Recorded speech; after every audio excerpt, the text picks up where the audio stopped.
Nous avons appris à apprivoiser la machine, puis à l'adorer, puis à la servir. La prochaine étape. Paraît-il de demander poliment si nous pouvons encore exister dans son agenda.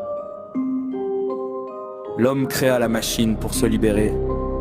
La machine libéra l'homme de ce qui restait de son imagination, un échange, comme on dit, équitable. Aujourd'hui, l'association homme-machine était un art. Aujourd'hui, c'est une clause d'utilisation longue de 37 pages que personne n'a lu, mais que tout le monde subit. Plus l'homme sera indispensable à la machine, plus la machine découvre qu'elle se passera très bien de lui. La véritable inquiétude n'est pas que les machines pensent comme nous, mais que nous cessions par économie cognitive de penser comme nous. L'obsolescence programmée des objets était supportable, celle de l'humain l'est un peu moins, surtout quand il doit lui-même accepter les termes du contrat.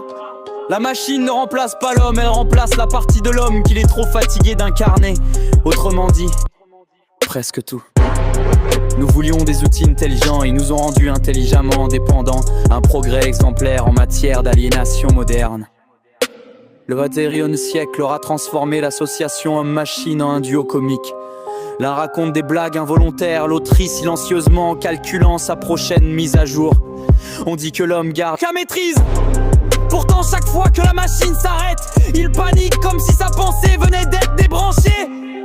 Dans le ballet de l'humain et de la machine, l'art s'est perdu le jour où l'homme a accepté que la machine dicte le tempo. L'obsolescence n'est pas dans la machine, elle est dans l'humain qui croit encore que la machine lui doit quelque chose. La coopération homme-machine ressemble aujourd'hui à une vieille amitié. On se supporte, on se surveille et chacun sait que l'autre finira par le trahir. Si la machine nous surpasse, ce n'est pas qu'elle soit brillante, c'est que nous avons appris à aimer la paresse comme une vertu moderne.